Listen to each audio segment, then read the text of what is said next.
The mission of the Pennsylvania Training and Technical Assistant Network, PaTTan, is to support the efforts and initiatives of the Bureau of Special Education and to build the capacity of local educational agencies to serve students who receive special education services. Our goal for each child is to ensure individualized education program teams begin with the general education setting with the use of supplementary aids and services before considering a more restrictive environment.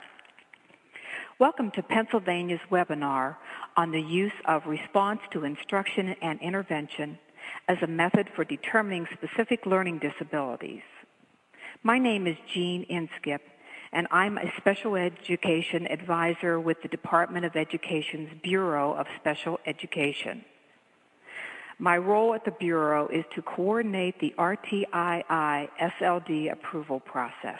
During this webinar, our statewide team will explain Pennsylvania's application process and how schools are granted subsequent approval status. While RtII is a general education initiative, the Bureau of Special Education oversees the approval process. If schools are approved by the state, they may use RtII as an alternative to Ability Achievement Discrepancy Model.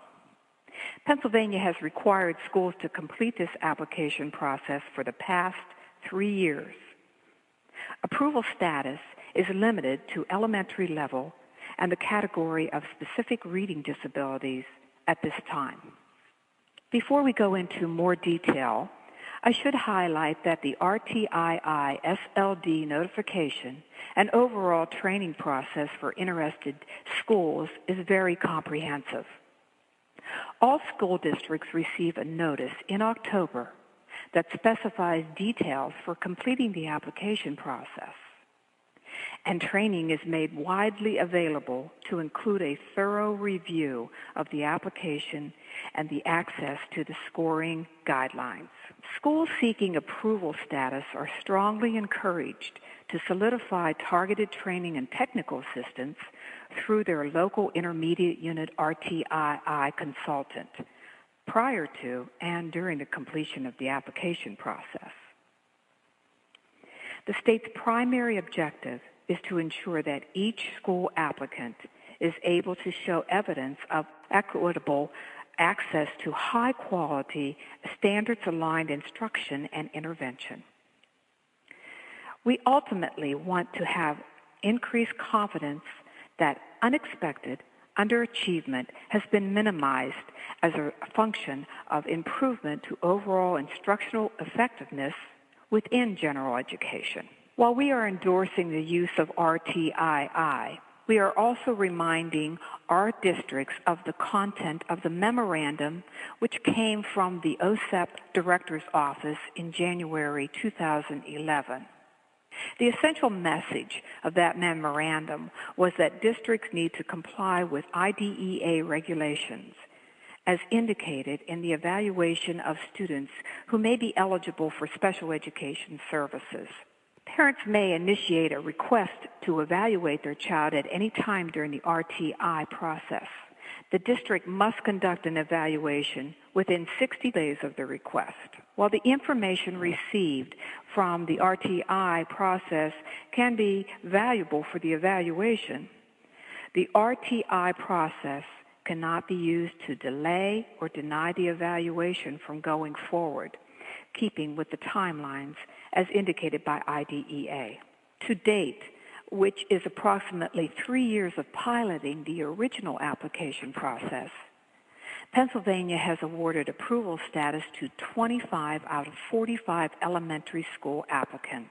We know from surveys that many other schools are vested in RtII implementation and that they are receiving technical assistance from one of our 29 intermediate units and or our 3 regionally based Pennsylvania Training and Technical Assistance Network offices. We will now review our current application that reflects some changes we have made to the existing application and process. There has been a focus on greater opportunities to document implementation evidence, increased inter-rater reliability, and consistency related to high quality and intensive targeted technical assistance. Most importantly, we want all stakeholders to know that Pennsylvania will be taking steps to formally evaluate the effectiveness of our new application and process and continue to make necessary adjustments as they are warranted. I will now turn the presentation over to Dr. Jennifer Lillenstein, our PaTTan statewide RtII lead consultant, who will review snapshots of the application with you.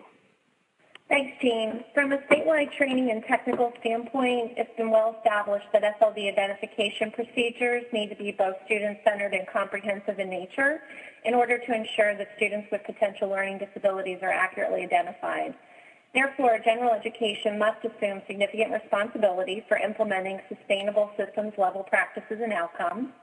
Pennsylvania's recently revised RtII SLD Application and Process was designed to further assist with and evaluate school efforts toward this end.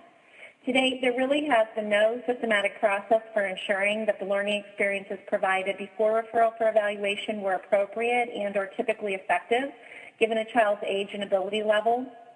Responsiveness to scientifically based instruction intervention obviously provides the field with a better way to operationalize this concept. These are the practices that Pennsylvania aims to help schools better capture and measure as a function of the new changes to the application. As Jean inferred, one of the goals is to help school systems overcome the many criticisms that have been associated with historical SLD determination components, procedures, and criteria.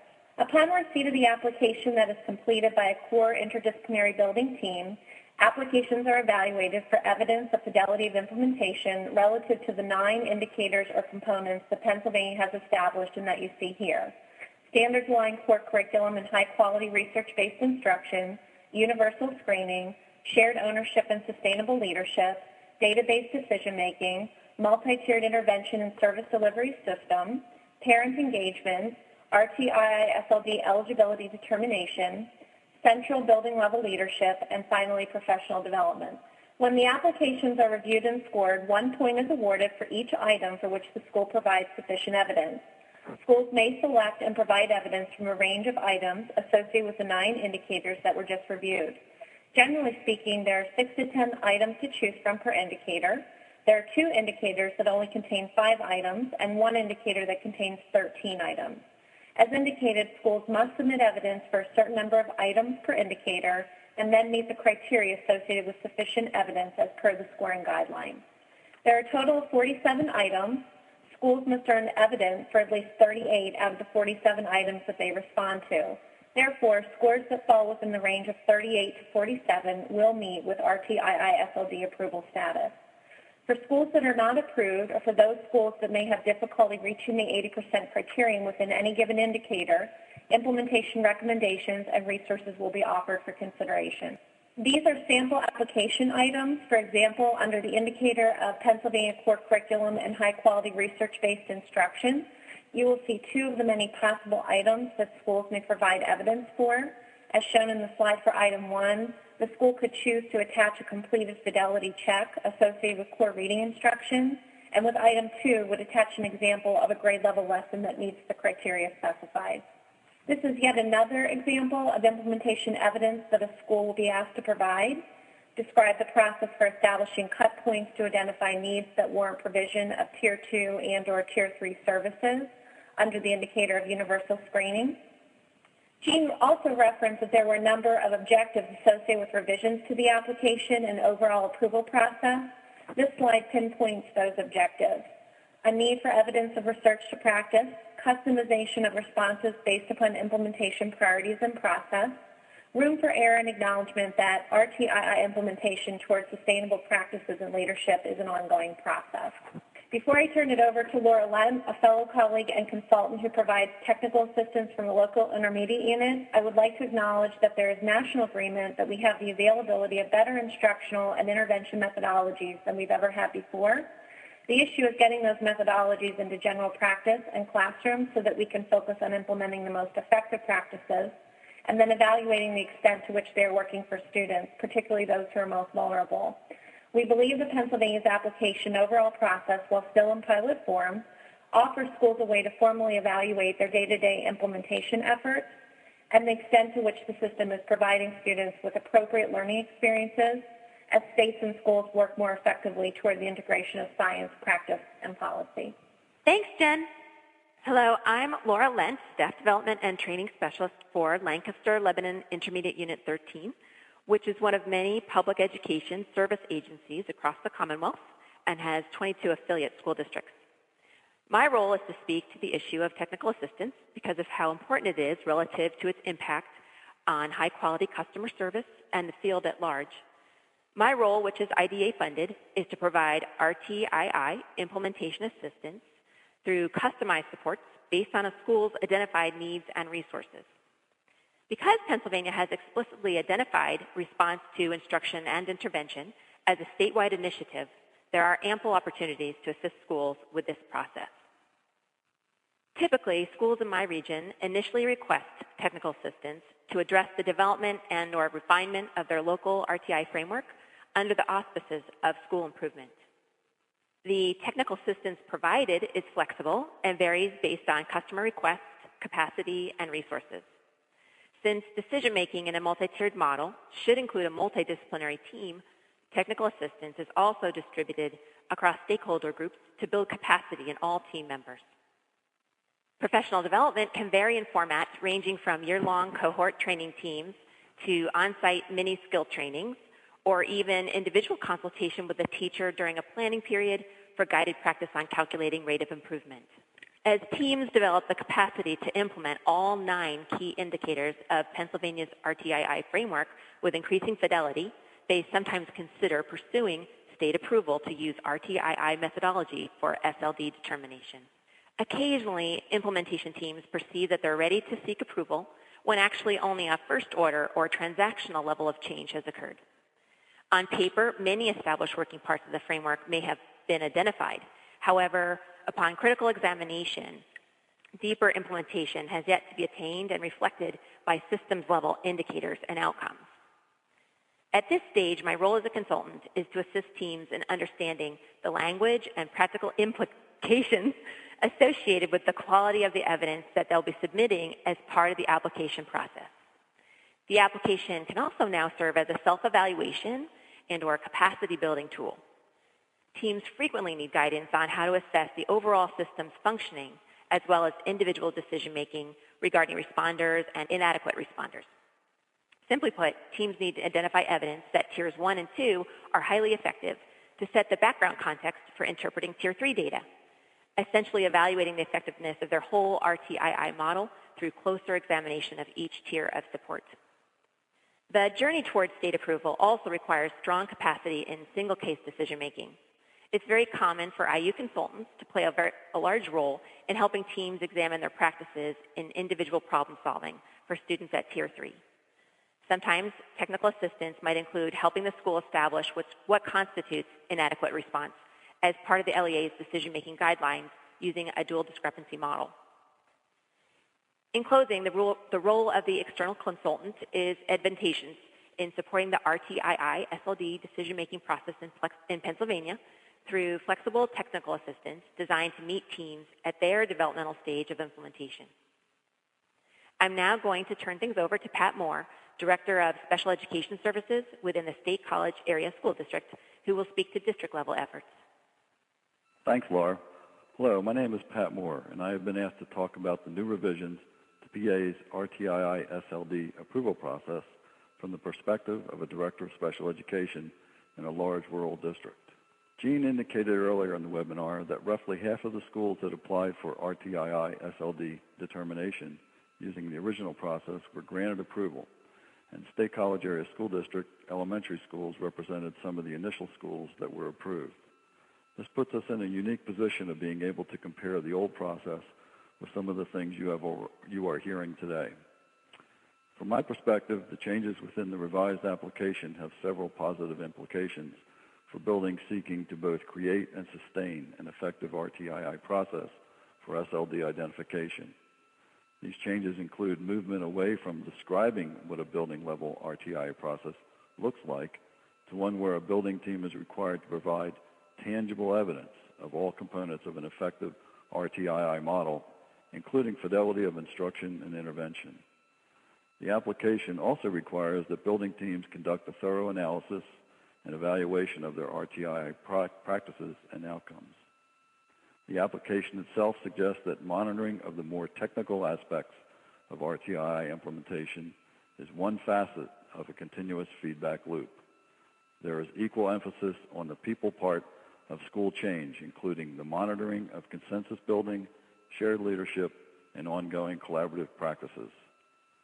Another significant revision toward enhanced SLD decision-making is the emphasis on reflection and critical analysis of the school's movement towards sustainable RtII practices and leadership. A core building team is responsible for actively managing capacity building and must be comprehensive. The whole system must be triaged.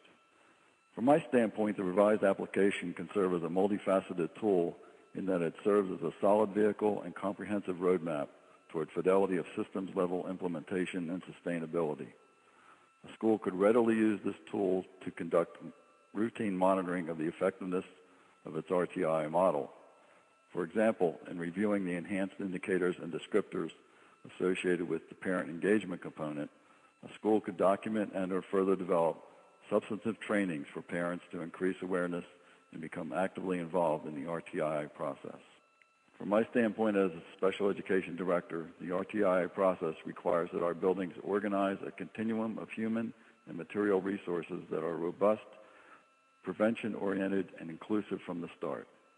Access to high-quality core instruction for all students, including students with the most complex support needs, has been an intent of our RtII model and one that administration has consistently underscored across all of our stakeholders. We no longer communicate through the use of labels, IST, Title I, special education, etc. We are all educators and we are all accountable and responsible for assisting with meeting the needs of all of our students. We certainly have learned and continue to learn how to utilize our resources flexibly, and the implementation process and status of approval to use RtII for SLD determination has helped us collaborate, consult, and problem solve to enhance the overall functioning of the system. Our educators have expanded their instructional and intervention repertoires, resulting in improved effectiveness and outcomes, particularly for students who are more vulnerable. There has been a significant increase in student success without first having to fail. It doesn't get any better than when you see the smile of a child learning to read, nor is there likely any greater gift. Before I turn it over to Dr. Lee, a parent of a student within our district who will share his perspective, I was able to gather some quotes from a continuum of RtII implementers and stakeholders within our district to share with you. From the principal to the interventionist, classroom teacher, and school psychologist, you can see from their own words how RtII has changed the school culture to be more collaborative, data-driven, research-based, and responsive to improving student outcomes. Thanks, Pat. My name is David Lee, and my child attends the State College Area School District. I'm in a rather unique position, and I'm both a trained special educator and a parent of a student with a disability. Our son was recently diagnosed with a specific learning disability. Although traditional assessments were administered during the evaluation process, both IQ and achievement tests, RtII was a determining factor in the diagnosis. The diagnostic mechanism of RtII is based on the idea that failure to respond to evidence-based interventions is an indicator of a disability. In other words, RtII rules out poor teaching and inappropriate curriculum as a cause of academic difficulties. In the case of our son, he received an evidence-based reading program with an increasing intensity in both levels 1 and levels 2 of RtII. His reading achievement levels increased at a rate lower than his peers. This slow response to what should work was a possible indicator of a specific learning disability.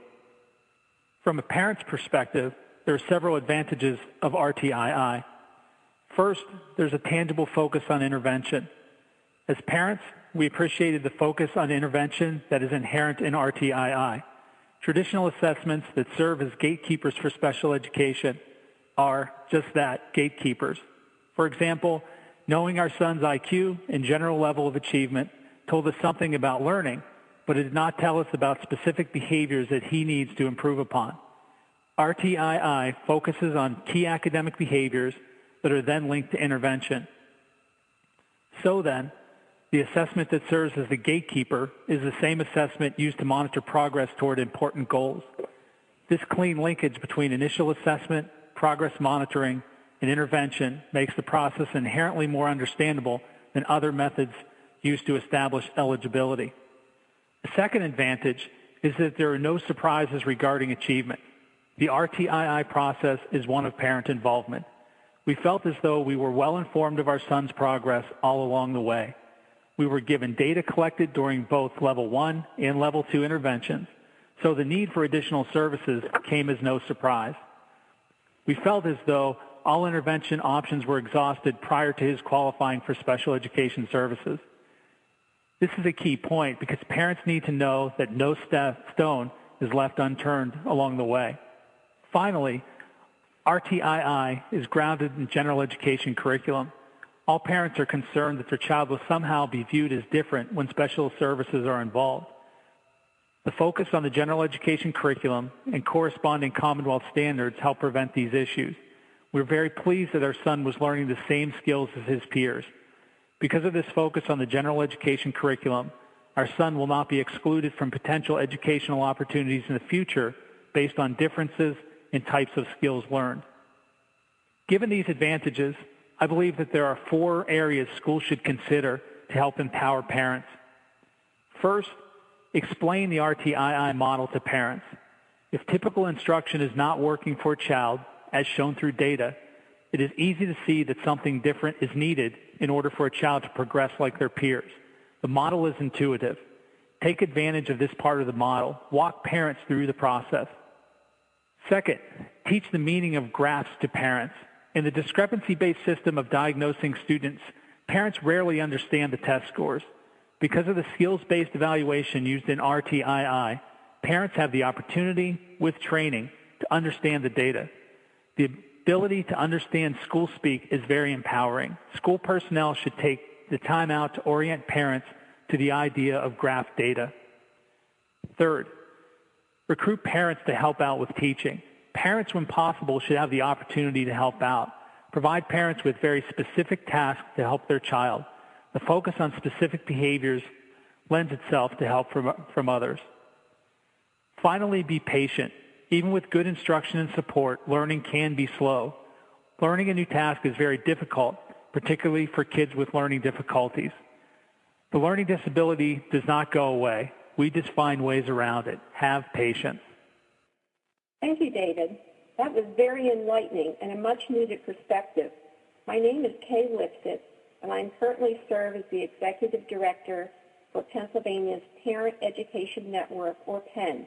I have the role in this webinar of speaking to other parents across the Commonwealth about RtII and the promise it holds for helping all students. As David outlined, the involvement and empowerment of parents within the RtII process is of paramount importance.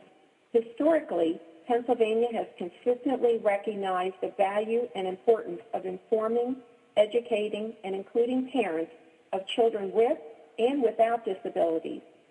I've had the wonderful opportunity to lead a work group represented by parents across the Commonwealth to develop and disseminate the types of RtII resources that David recommended and that we felt would truly empower parents and children who attend schools that are vested in RtII adoption and implementation. Our work group was formed several years ago and was represented by a core group of parents who were initially invited to meet and learn more about response to instruction and intervention. Our work group was gradually expanded to include more parents, of whom many served in the community as advocates, fellow educators, parents, grandparents, and or affiliates or directors of parent organizations and LDA chapters. I would characterize our RtII parent work group as a true work group rather than simply an advisory group. Our major foci communicated the intent of RtII in Pennsylvania through one common language, with emphasis on helping parents to understand the true intent of response to instruction and intervention is prevention of failure, which almost every parent wants for their child. We also wanted to develop and disseminate a broad continuum of parent-friendly resources that would help address frequently asked parent questions and concerns, particularly those that were related to student learning problems and disability status. These were some of the frequent questions and concerns that parents had and still have, and that we set out to address through resource development and our presence and representation at the state level. Since the inception of PA's parent RtII work group, we continue to have a voice and presence within the RtII initiative. The resources that we have developed have been well received by the larger community and continue to serve the purpose of helping the larger parent community understand what is happening and, most importantly, empowered to support their child if enrolled in a school that is implementing RtII. For more information regarding the tools and products that our work group has developed and the involvement of parents within RtII, please visit PaTTan's website and RtII parent page, where you can find our toolkit for parents. I have the pleasure of turning this webinar over to Dr. Joe Pawlowski, who serves as one of PaTTan's RtII University consultants and is an expert on using RtII as a method of determining SLD. Joe? I'm going to speak about our specific procedures here in Pennsylvania for using RtI as part of the eligibility decision-making process for special education, specifically for students identified as having specific learning disabilities. Let's pick this right up at the point when a decision is made to conduct a comprehensive evaluation of the student suspected of having a learning disability. First, we're assuming here that a comprehensive response to instruction and intervention, or RtII, system is in place. The student would be considered for evaluation if he or she had a history of failure in the school's curriculum, scores below basic or basic on state tests of proficiency, has received targeted instructional support for at least 9 months with multiple data-driven changes using research-proven techniques and programs, and has demonstrated a rate of progress that is below target or typical rates. The federal definition for eligibility for special education for learning disabilities incorporates 4 criteria, which are paraphrased here. First, following a period of sufficient exposure to high-quality instruction, is the student significantly deficient relative to age or grade level benchmarks? Second, during the period of supplemental intervention, was the student's rate of progress significantly deficient in relation to peers? That is, does the student have a poor response to instruction, or RtI? Third, have other factors or conditions that might explain the student's academic problems been ruled out? And finally, are the student's academic concerns the result of a lack of instruction? These 4 criteria are displayed in the graphic you're seeing now. Note that all 4 criteria need to be met in order for the student to be found eligible for special education in the learning disabilities category, which explains the plus signs between each of the criteria. Let's take these criteria one at a time, focusing on the first criterion first. Our first question is whether the student is significantly deficient in his or her academic skills in relation to age or grade level standards. The measures that we use to assess the student's academic level should be aligned with state standards. Note that the assessed academic deficiency is contextualized in relation to the student's age or grade level standard, not the student's intellectual level.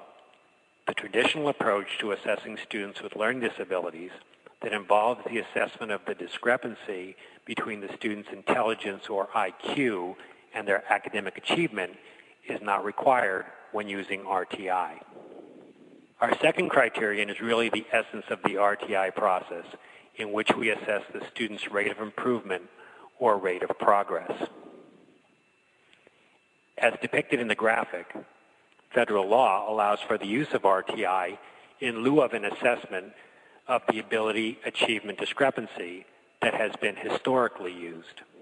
What we are assessing here is whether during the period of intervention, the student's rate of progress is sufficiently deficient in relation to peers.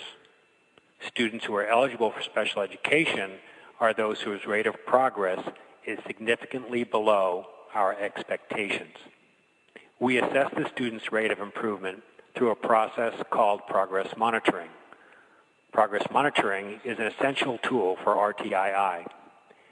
When we do progress monitoring, we are assessing students' academic performance using brief measures on a frequent basis, usually bi-monthly or weekly, depending on the tier. One form of progress monitoring is curriculum-based measurement, or CBM.